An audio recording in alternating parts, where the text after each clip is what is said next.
माहीत आहे हो, या जगातला सर्वात धैर्यशील कोण आहे तर माझा शेतकरी आहे.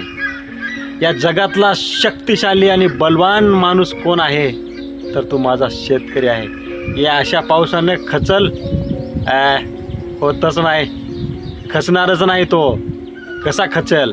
त्याच्या मागं मुलं आहेत, बाळ आहेत, शिक्षणाचा खर्च आहे, त्याच्या मागं संसार आहे, रीतरिवाज करणं आहे, मुलाबाळांचं लग्न आहे, लेकीबाळींचं लग्न आहे, सर्व त्याला करावं लागणार आहे. म्हणून तो खचणारा तो शेतकरी खचणारच नाही.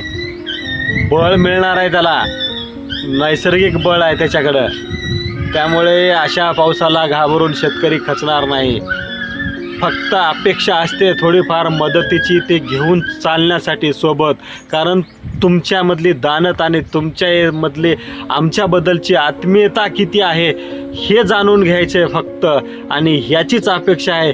पण शेतकरी खचणार नाही, शेतकरी डगमगणार नाही, शेतकरी असा गळून पडणार नाही. असे संकट त्याच्या मागे रोज आहेत. आम्ही शेतकरी उशाला संकट घेऊन झोपतोय, त्याची आम्हाला पर्वा नाही.